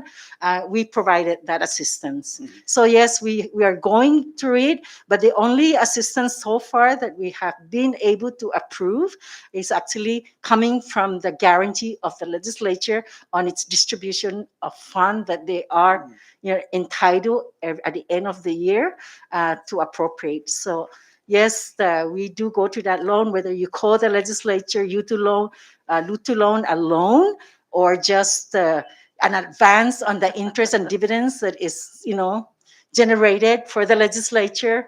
Uh, it's happening. Thank you, Chairwoman, for the clarification. My next question was about to ask about the home loans, and I guess there was also student loans, but it did not continue because of what you mentioned. Right. So the reason why was because Yeah. there was a lot of defunct loans and it couldn't survive anymore. That was the APU loan, from Rhoda. That was a pilot project actually, that was, implemented to test, and it did not work. But we're still collecting, Okay. and, we're recovering from that. Okay. Let me Thank you just for give that you a clarification. highlight on that one, Madam Lady. The proceeds from public land, we have this, it's not an enigma, it's not even problematic, but the general community believes that because the proceeds belongs to the properties that they own, it's not supposed to be repaid. And that notion has taken us into a very peculiar situation because the Constitution does not provide for us to grant. The Constitution only allows us to take the interest, give it to the general fund subject for your portion. And let me go back to the question for Congresswoman Babauta. Madam Lady, the governor just don't come and give us the ARPA funds. Actually, we request for the ARPA funds to subjugate all these notions of propositions coming to MPLT, having known that there's available funds, and that's the start of all this idea of ARPA funds coming into MPLT. And I think, from a personal standpoint, I think it's a good opportunity for us to participate in this program, knowing that there's many indications in the community that we need to participate in investing in or granting the small businesses and others that can be part of this specific funding. Thank you. Thank you so much. I want to make one further clarification because you mentioned it, that the U2 loan. I was reading the Senate report from last week's session with and so was it a $50 million loan or a $15 million loan? One five. Okay. So for the record, it was 15, not 50. So Did I say 50? I apologize. it's written in the Senate committee report as 50. So I was very concerned because the only number I heard every time was 15. So well, it would have been a big surprise. So thank you for that clarification. And one other last question for me, Chairman. Thank you. You guys, Trustee Hokuk, you've mentioned transportation again, even though you had also said that it would not be specific to transportation, it would be open to small businesses, et cetera. But what the chairwoman mentioned too is that by definition, they would have to be pre-existing before the pandemic, open throughout the pandemic, and that feels contradictory to what you were saying about being open to new businesses like startups. So the ARPA would only be related to pre-existing businesses, correct? That's what I read from the regulation, but then again, I haven't read the statute. Okay. But there is that flexibility, and the regulation keeps mentioning that it's not all inclusive what is in here, and it's not exhaustive either. So, I would like to know what those meant and how it relates, because it talks about expansion, but pretty much Sorry, Chair. Can you just hit your mic? Thank you. But pretty much, it's pretty clear that it has to have that impact, a pandemic impact, affected. Thank you. And that concludes my questions. Thank you. Mr. Chairman, I'd like just to add on to that. And that's why precisely we come before the legislature. Like I said earlier, it's not just for us to request or for you to grant. It's for us to cooperatively take a look at these provisions and see under Article 2, where the legislative mandate is stipulated, whether the legislature can add on to a legislative consent to an existing legislative apportionment from the U.S. Congress. If there is reason to believe that this legislature can add on for us to assist these local businesses, then so, be it so. If not, then there are already stipulations as to what are the governance and the ruling provisions in the ARPA provisions. Thank you. Recognize. May I? Yeah, in addition, if you recall, I mentioned earlier, because I understand that there should be a preconditions and all that thing. I understand that. And if we're to go into that, then I don't think that we'll be able to extend such an assistance to our local people. Now, and that's the reason why during the meeting between us, the governor and the secretary of finance, I raised those questions. Can we use this money to promote our economy by extending out to farmers, fishermen, and other businesses? And I know that those are not related in reference to the true intent of the ARPA new fund. Okay, and the answer that was given to us was yes. And since the person that is managing this money is the governor, not MPOT, that's why I asked to hear that from the governor himself, and the answer was yes. So therefore, that's why I'm asking the legislature to make sure that those provisions are in the House Zone Resolution to be able to protect MPOT if MPOT went ahead and extend such funds to help our people. Thank you. Clarification. Clarification, it's in our minutes when we had David Atalik say yes to that, not the governor, for your information.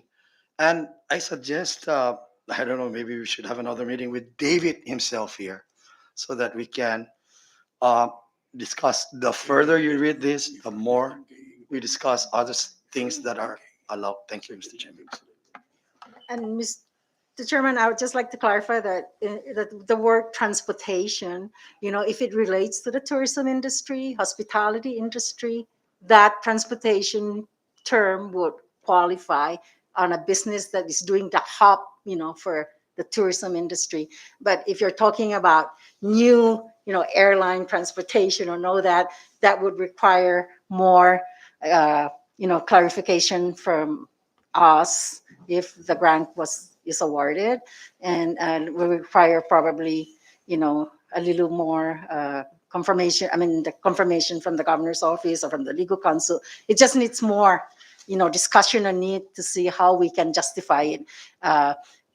Everything would require justification if it's ambiguous.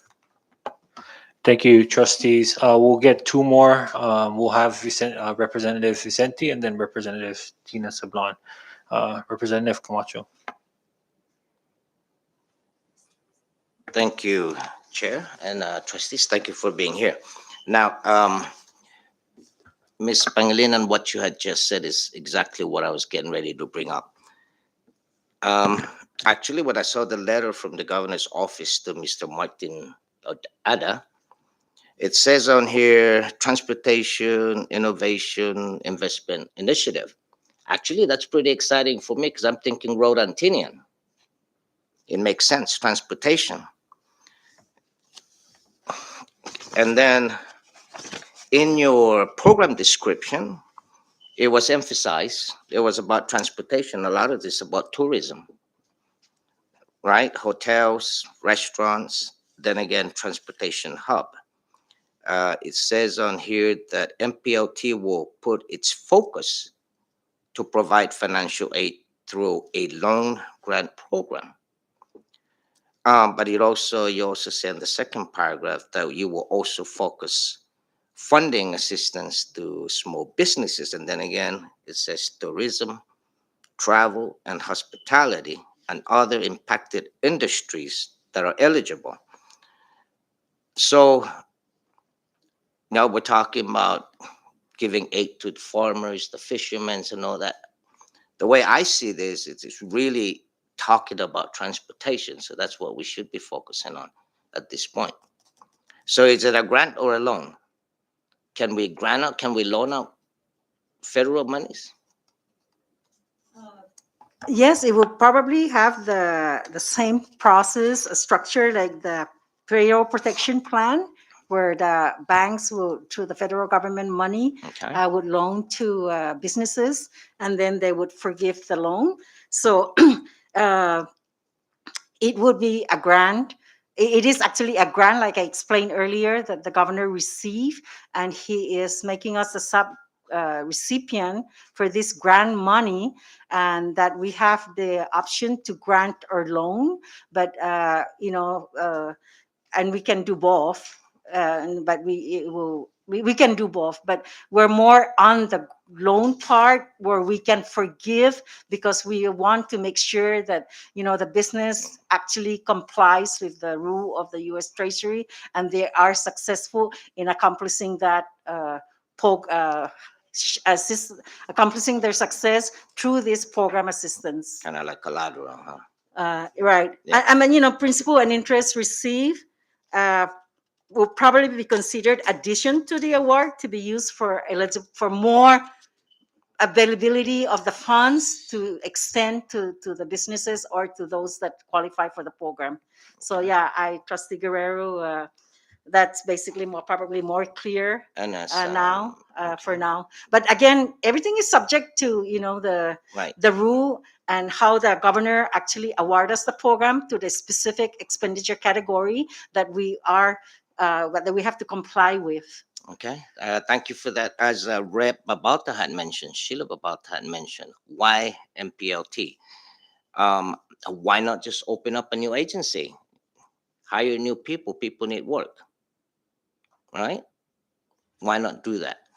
15 million. I mean, it's also talking about. So this 15 million really does not include assisting people. This is something for an innovation for transportation investment.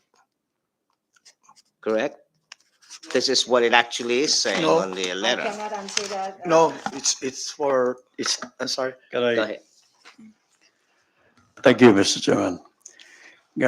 First, I mentioned the farmers and the fishermen and so forth to see whether the governor will authorize that. But let's go back to transportation. I am in support of, providing new transportation to a qualified new investor. It has to be announced because Rota need very badly good essential transportation. All right, and I would support any businesses locally or abroad who presented a good new proposal and that it can pay back. Rota need a very good, reliable transportation. Okay, so yes, we will entertain transportation from any new investors that should be a very good proposal. You know, so that will answer your question. Thank you. Thank you. Yeah. So those two shipping companies, MP Air and Seven Shipping, those came to mind real quick as soon as y'all were talking about this.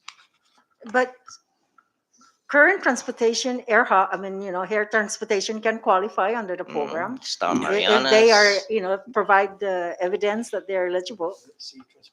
Yeah. So, transportation is very broad, but they can still, if you're into that business before and you were impacted by the pandemic, Yeah, got you all, might be yeah, got eligible. all that. They might be. Let me, if I may, Mr. Chairman.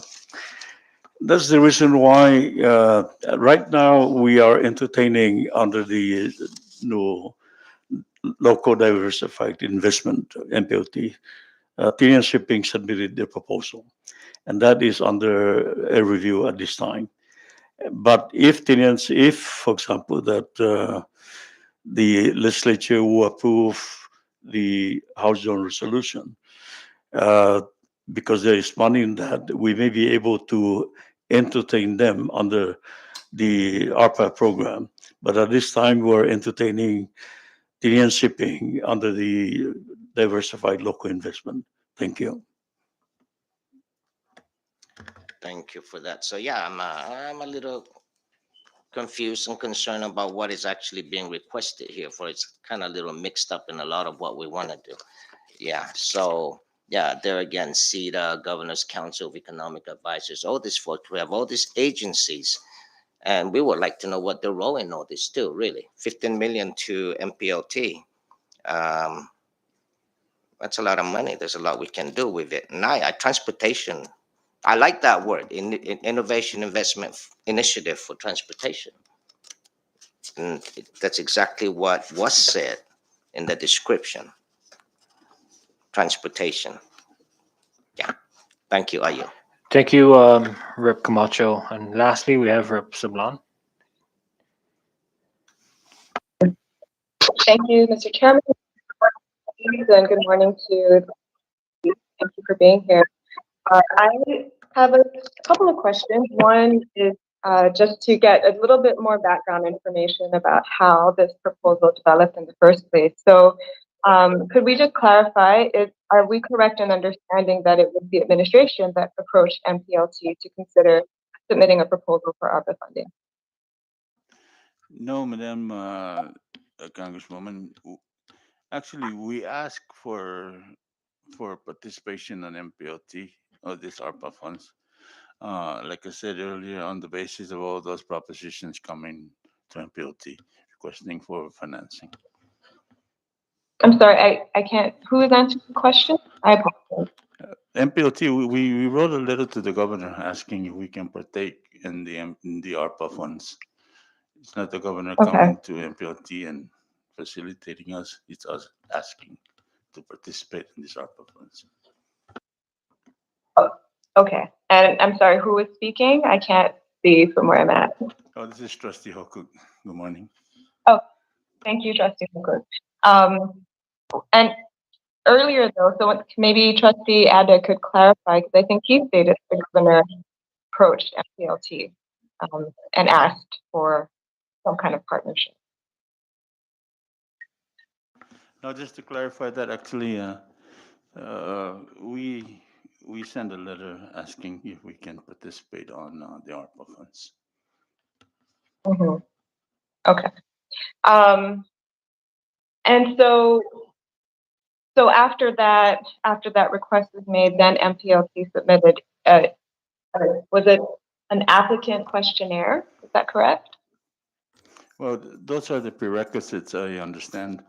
But like I said, in this discussion, in trying to facilitate all those propositions coming our way, we felt that there's a reason for us to believe that if we participate in ARPA funds, we can participate also in providing all this financing to these propositions.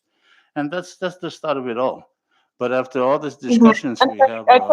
Could you just speak into the microphone a little bit more? Those of us online are having a hard time hearing. Okay.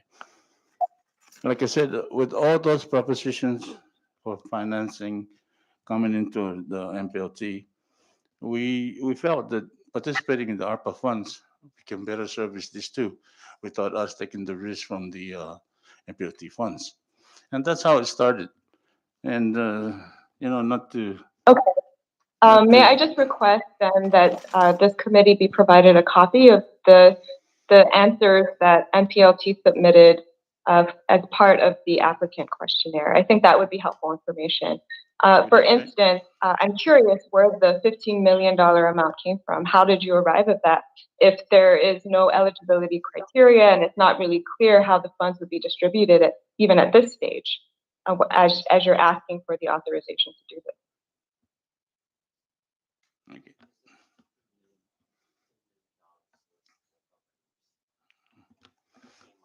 Can I answer that?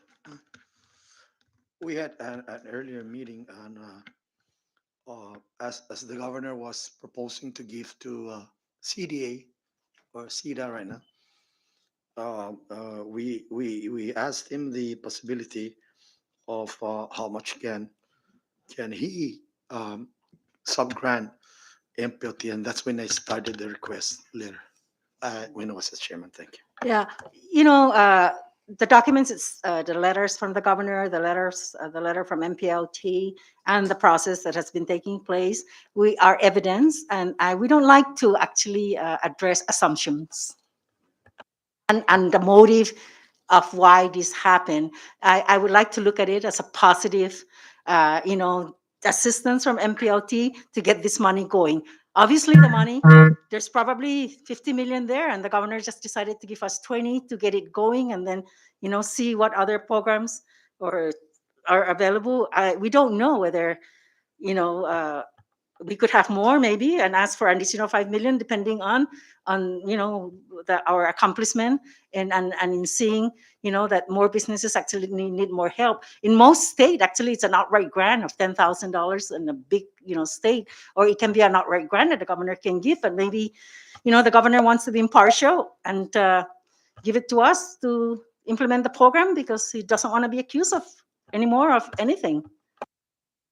Okay, Right. but initially the $15 million amount that was initially identified by the governor as being when he was making his proposal to CETA, and that's how that amount ended up being part of MPLC's application. No, we Is don't that know correct? that. He just says that we will make available 15 million, and that's what I say is that, you know, it all depends on the grant award specification whether it would fall under the expenditure category that is still not being implemented. And from my reading, a lot of this program have already been implemented, and maybe it's the 15 million that's left over that needed to be implemented yet under the negative impact under level of detail expenditure category. Okay, I'm just trying to understand where the $15 million amount came from. Like, I mean, it could have been 1 million, it could have been 20, it could have been 30, right? And so I thank you for clarifying that. It could have been 20, it could have been 30, but nobody had the data. Nobody had to, you know, we don't have the sophistication that most counties or state have, where they can go to their census information and see, you know, how many businesses are in existence as of this date. So we have to be the one to actually try to survey through the process of application and then allocate it. We might even return leftover to the governor, but it would be really a shame to turn it back to the U.S. Treasury when a lot of people can benefit. Yeah, I understand that. And again, I'm just trying to understand where that amount came from in the first place, since it seems like MPLT is still waiting further guidance from the administration because as we have to to have the how approved what this resolution. program will look, The resolution right? has to be approved, so that's why they cannot award. Well, but the resolution is also itself quite vague, as is the letter that's attached to it from the governor. And just if I may continue, Mr. Chairman, I share some of the concerns that have already been raised by other members here, that there is nothing in the Constitution that permits MPLT to be able to receive these funds, these federal funds, and to administer them in the form of loans and grants as a sub-grant recipient. MPLT's duties and responsibilities are very clear. And if we all agree that this administration of this new program is not consistent with your existing constitutionally mandated mission, duties, and responsibilities, I have serious doubts that MPLT may do so, and that a joint resolution is sufficient to give you the legal authority to do so. A joint resolution cannot trump the Constitution. And even in the case of the diversified loan portfolio program that you mentioned, and like the home loan program that was recalled and sent back to MPLT, that required legislation. And maybe there will be some questions even in that case about whether or not that was consistent with your constitutional mandates and responsibilities. But it seems to me like there are still a lot of questions about why MPLT and whether MPLT can do so, even in the event of a joint resolution that expresses support for this. I wanted to just read a portion of the governor's letter, which I think is, also the basis for some of the ambiguity that we still have not been able to clarify, right? He mentioned MPLT's role in investing the returns of the Commonwealth's public land, and that's what makes MPLT ideally suited for this arrangement that MPLT would target investments to maximize the returns of investments to MPLT and to support the economic benefits to individuals of Northern Mariana's descent. But the details of that really are unclear. How this would support the economic benefits to individuals of Northern Mariana's descent specifically, that also is not clear. And it sounds like you want to keep MPLC's monies totally separate from ARPA monies, and that actually MPLC can't make any money off of this. Is that correct? You can't profit from the use of these ARPA funds, whether these are loans or otherwise, or grants, right? That's right. We cannot make money out of the federal money, and there should be no discrimination either in the beneficiaries that are eligible.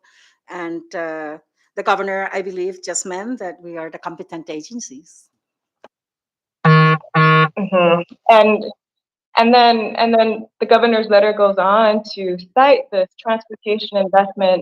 Innovation Investment Initiative, which is the basis. It's attached to the joint resolution for this proposed partnership. But even MPLT trustees don't fully seem to understand the terms of that initiative, right? And he mentions grants and direct investments, increases to freight and cargo transport, revitalization of small businesses. But the question that I keep coming back to, and I think my other colleagues here keep coming back to, is why MPLT? And that really hasn't been answered yet. And I did take some time to pull up the Commonwealth Economic Development Authority's enabling statute. And, it seems to me like it's pretty clear that they seem to have a more direct role. They are already authorized by law to receive funds, to promote economic development, to make loans as well as to guarantee loans even to private individuals and corporations, to promote investment, and I still don't understand why we wouldn't use these existing mechanisms. If the goal is to do, to revitalize the economy and promote small businesses and assist the tourism and transportation industry, why we wouldn't be working with agencies that already have these mandates and can also receive these funds. So that's it, I think, for my questions and comments. I would still like to see the questionnaire application that was submitted by MPLT.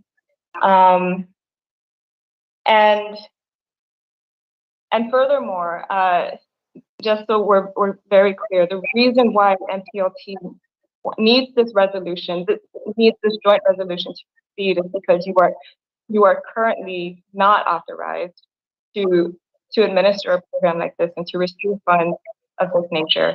And it is your legal counsel's belief that the joint resolution is sufficient to do that. Right? That's correct. Okay. And what has not been clarified by the administration is why these funds could not be awarded directly to existing agencies that already have related mandates, and to do so without legislation, and award them as subgrant recipients instead. Correct? We are still waiting for that. The agency that would be, the most appropriate to implement the program would be CEDA, right? CDA. But they are also, or CODA in the case of but transportation. they don't want to take it, and we don't know the reason why. No, but I guess the question that the Madam Congresswoman is asking is, why us? Like I've mentioned earlier that it's not that the governor just came to MPLT and say, here's $50 million administered. We asked for it after all those propositions coming into MPLT requesting for financing. And we felt that because there's opportunity in ARPA, why don't we take the opportunity to seek venue whether we can participate in these ARPA funds? It's not something that just come to MPLT and being granted to us. We felt that there's an opportunity for us to participate, and that's why we requested for the ARPA participation. Sure, thank you, trustee. And I can appreciate that. But, I think I would also be concerned about the trustees' ability to meet their existing mandates and their fiduciary responsibilities. I mean, frankly, I don't see how you assuming this additional responsibility that is outside the scope of your mandate could not affect your existing mandate. We're talking about administering $15 million, and there are extensive requirements, and it sounds like you are all still reviewing the Treasury guidelines for that and awaiting additional guidance from the administration. And and we're spending time now talking about it. That like this is taking away from your time and your responsibility to the trust fund, right? And I just don't see any way that this could not interfere or distract from your mandate. Madam Chair, Thank you. administering $15 million is very simple for us, just to be frank with you. We are administering $100 million of funding. We have dialogue on a daily basis. We've dealt with the New York Stock Exchange. We've dealt with financing major portions of the government instrumentalities from public health, PHS, utilities, the central government itself. To administer is not the problem. The problem with us is we need this body to authorize us to commence the administration of these funds. All the other best of executions, all the other administrative provisions, all the other strategies are there. We knew what to do. What we don't have is what is not within the confines of the stipulations from the Constitution. That's why we come before this body to ask you the indulgence to give us this opportunity to participate so that we can reach this these entities that are facilitating and coming to MPLT requesting for assistance from MPLT. That's the motive of this. We don't have any ulterior motive. We don't have any other intent rather than to execute what we call a socially responsible investment. Because if we can take the proceeds from the trust, we don't need to come here. But because absent those provisions, and that is why we come before this body now to ask for us to participate in this so that we can reach.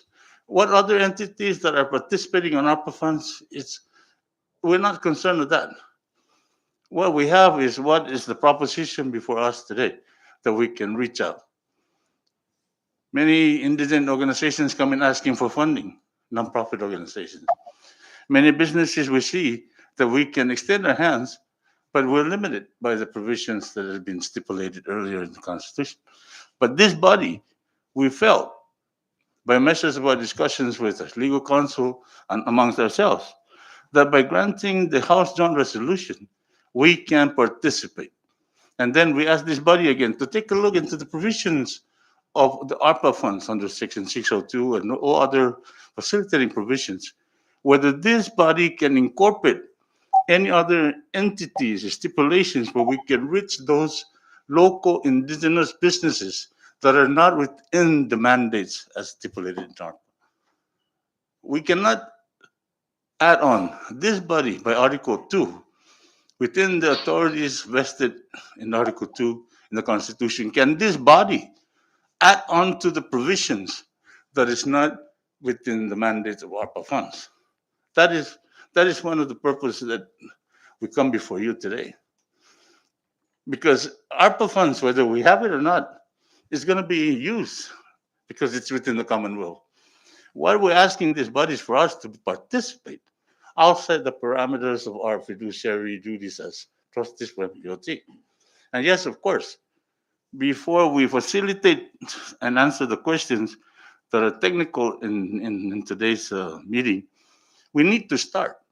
We cannot do research, we cannot do standards without authorization. So what is foremost? Which comes first? For us to do the study or for us to be authorized. And we can come again, and answer questions that you're going to ask after we are authorized to do. But I'm hearing those questions that you're asking us. I wish we can start to put it in writing to give you. But first, I need to be authorized to do this before I can do the subsequent action activities. Thank you. Recognize Trustee Ada. Thank you, Chairman. It's really ironic because MPLT is not allowed to give out loans. In the first place, MPLT is not allowed to handle mortgage loans. The same body here authorized MPLT to give 10 million to NMHC when they screwed up the loan. We had to take it back. Same body authorized MPLT to take it back. That defaulted loans that we are handling now. 11 years I've been handling this as a trustee. Am I supposed to do that? No, it's not allowed in the Constitution. I'm just there to do investments for MPLT. But we have to entertain this every month. The loan portfolios that we still have, about 100, Bobby, or 98 now. Yes, we were trying to recover the investment by entertaining mortgage loans when we're not allowed in the Constitution. Thank you. Mr. Chairman and members of this August body, that's why we always come to MPLT whenever there are situations come before us. We come here, like, not to be repetitive, for CUC, for public health, for PSS, and for the 15 million. If we can just do things without the legislative body, we will do it. But because we understood that we need this body to give us and to rise to the occasion, for the authority for us to execute the best of executions and administrations of any particular funding that is before us. And there's no other reason for us to be here today from all other previous reasons coming for us to facilitate the funding for the other instruments of the government. It's the same cause. And today is no different. It's just that this is our funds and the others were particularly MPLT funds. Thank you. We'll take one more from the chair, and then we'll close out this meeting. Okay. I just want to close and make no more comment, but regardless of what motive is being assumed or which the agency is awarded, we must still remember that U.S. Treasury rule must be complied with. And it really just required the right people to implement the program with honesty, trust, and compliance with the U.S. Treasury, and for the benefit of our people, that will qualify under this grant money that is being available and must start, being distributed. And I just want to also make it very clear that the trustees' duties will not be disrupted or affected, and we can implement the program. And I don't, and with that, I will not have any more further comments. Thank you. And Chairman, if I may, just for the last, just so that I will not forget to remind these members of this legislature, MPLT is the most audited institution of the Commonwealth government. And that is, for the record, this is the only institution that contributes to the coffer of the government. And this is the only institution, again, like I said, that is the most audited and the most restricted institution amongst all of us. Thank you. In closing, Vice Chair Karina. Thank you, Chairman. I just would like to make a comment to Trustee Hokuk.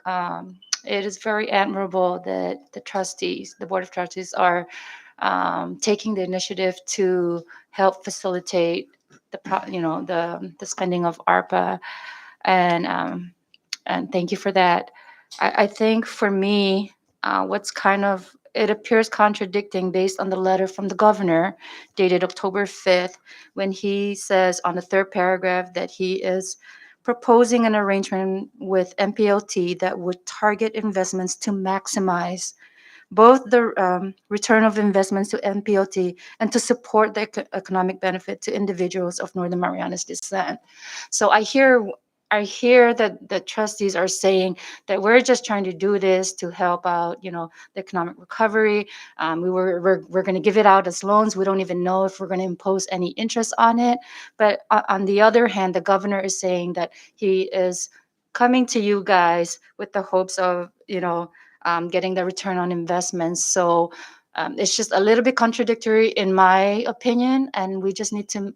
For me, I would like to get clarification. Which one is it? Are we trying to give you this money so they can help facilitate it, or is the governor giving you this money so that you can make an investment in the expectation that there will be a return on investment?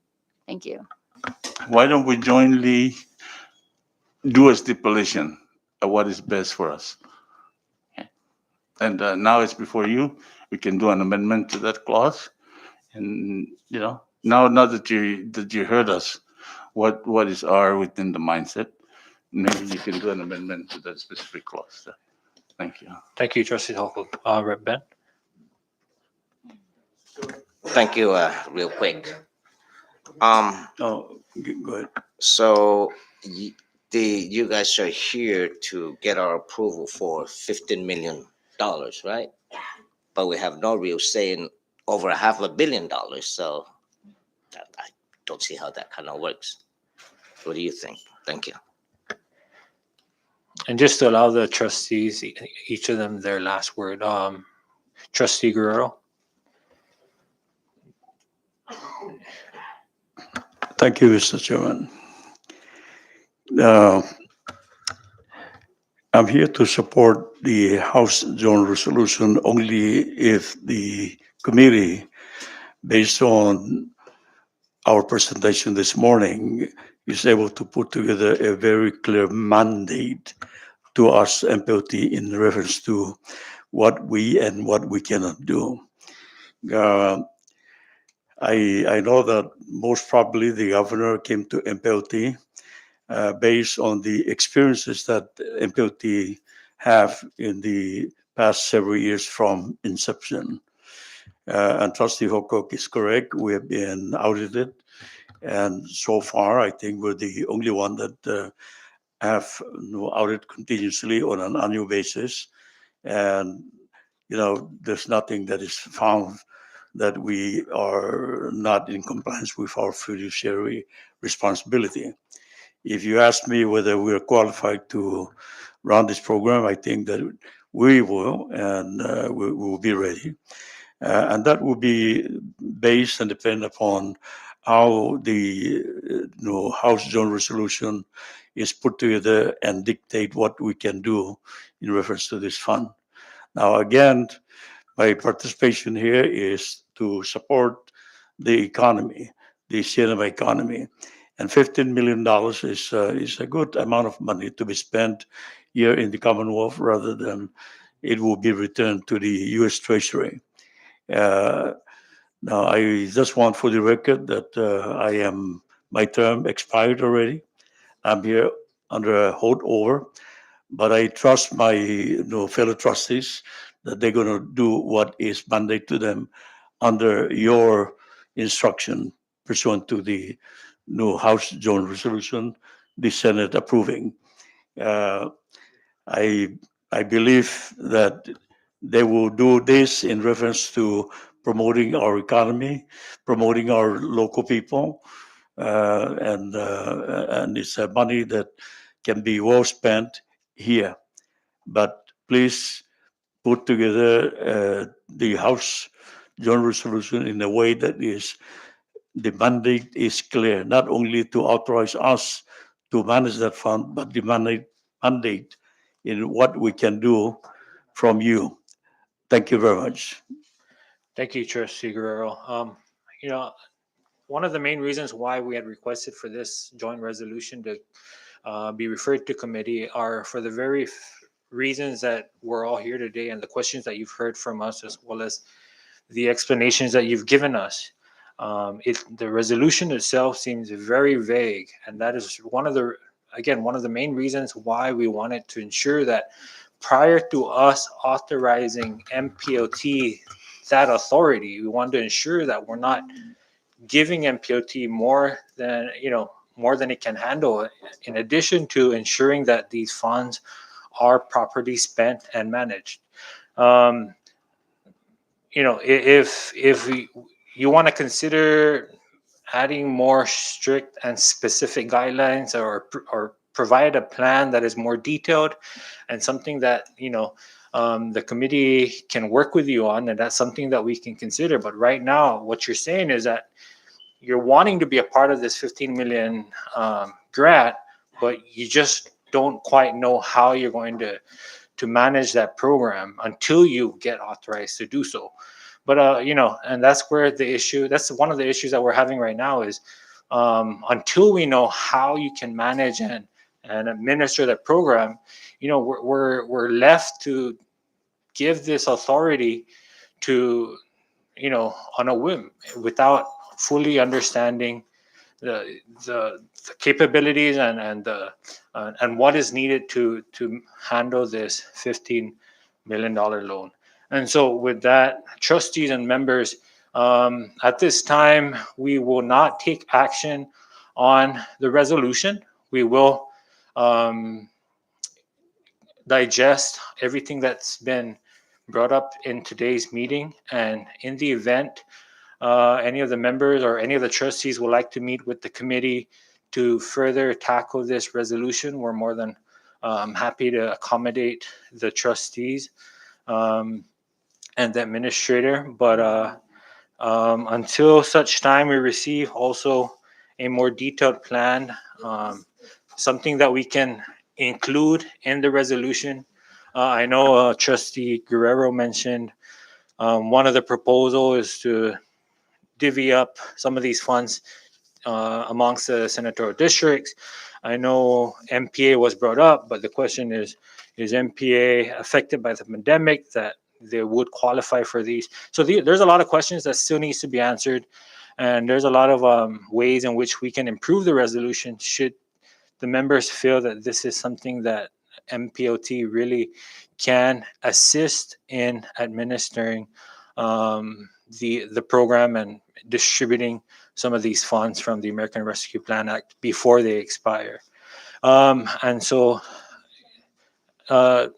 recognize Chair. I just want to make it very clear that we can implement the program. We're very capable, and it's all here in following the U.S. Treasury rule, and that we need to be authorized. And what I'm trying to say is that we have already spent a lot of time. I would not have been able to respond to a lot of these questions if I had not done my duty to understand the process that it would take and the requirements and the compliance. But I cannot take any more time if you're not going to approve the resolution. So once the resolution is approved, you can even come to MP. We will provide you the process that is taking place. But again, I just want to emphasize that there's nothing that could go wrong if you just comply with the mandate of the U.S. Treasury. And if you want to have the detail, I mean, we need to develop those application format. I don't want to waste my Thank time you, Chair. developing the application. Thank you, Chair. At this time, again, we just- thank you for your time. We in meeting with the committee. We'll take a 2-minute recess while we have you excused.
All right, members, before we went on recess, we excused the trustees. And so at this time, the floor is now open for discussion. I recognize Rep. Babata. Thank you, Mr. Chairman. As stated earlier, I still have concerns, and now I have even more questions. But you know, I think the at the core of it all is that if we really want to help small businesses, if we really want to support economic development, if we really want to assist farmers and fishermen, there are existing agencies already. I understand that propositions from businesses and nonprofit organizations may be, something that they're entertaining, as was stated, right? The businesses are coming to us, the nonprofits are coming to us. Reroute them. Like, why are we not rerouting them to the existing agencies that can help them? Before we grant additional responsibilities, as shared earlier by Rep. Tina, I too would like to see where they stand as an agency. How are we doing with our investments and their fiduciary duty, all the other responsibilities that they have? And so at this time, I'm not ready to support the resolution. I think that I think that there are just too many questions, too many unanswered questions, and I move to table the resolution. Second. All right, there's a motion to table House Joint Resolution 22-13 and was seconded. Discussion on the motion. Ready. All in favor? Oh, go ahead. Reps Babata. This is discussion on the motion to table the resolution. Thank you, Mr. Chairman. And as stated earlier, there were requests for legal counsel's opinions, for AG's opinions, and for MPLT members to reach out to the members of the Ways and Means Committee. So just for clarification and to state on the record, since we are tabling, or since there is a motion to table this resolution, where would that put the resolution in regard? Will it? It'll stay in committee, Okay. and in the event MPLT comes up with a much more defined plan, I will share that with the committee, and we can decide again whether we want to entertain that resolution. Okay, so clarified. Thank you, Mr. Chairman. I recognize. Mr. Village. Oh, sorry. Go ahead, Rep. Sablan. In addition to that, I would like, I agree with all of the concerns and Representative Babata's basis for moving to table this resolution. But I also think that if we are going to, keep any sort of hope alive that MPLT will be able to come back to us with a more detailed plan, I think we should also address the very fundamental question of whether a joint resolution is legally sufficient to give them the authority to to administer and start up a program that isn't already part of their existing mandate. Thank you. Thank you. And with that, maybe I'll proceed with posing that question with the AG, just so that we can, if he does come back and say this is not something that can be done through HJR, then we'll let MPLT know that this is not something that can be entertained this way. I recognize the floor, leader. Thank you, Mr. Chairman. And just under discussion on the motion, can we also get comments from CDA and probably banking institutions on how to administer this grant? The word grant itself means money will be given out without any return. So it's a big question, concern. Even with regards to the comments made by MPOT, it's such a small agency that we're giving them an extra duties, no? So we need to clarify that, and we need basically CDA, which we enhance early in this term, and see where's their position in this bill and why they're not the agency tasked to go about helping the local businesses here in the Sinamay.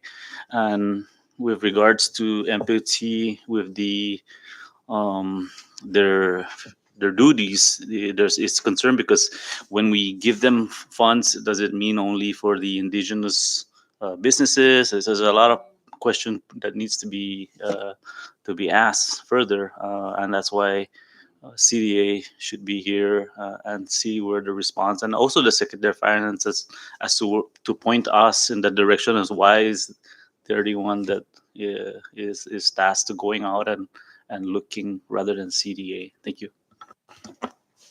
Thank you, floor leader. Any more on discussion? If there, Just one more to add to that, Mr. Chairman. Because I think that we mentioned other agencies that may also have an interest in administering programs that would address the economic revitalization and tourism recovery interests of the Commonwealth, right? So in addition to CDA, I think CPA should also be solicited for some feedback, as well as MPA and the Small Business Development Corporation and the Department of Commerce. Thank you. duly noted. Thank you. Anyone else? If there's none, all in favor of tabling House Joint Resolution 22-13, say aye. All opposed, say nay. Aye. Motion carries. House Joint Resolution 22-13 is hereby tabled. We now move on to the next item on the agenda, miscellaneous. Members? If there is none, can I get a motion to adjourn? A motion was made and seconded. All in favor, say aye. All opposed, say nay. Aye. This committee meeting is hereby adjourned at 12:32 p.m.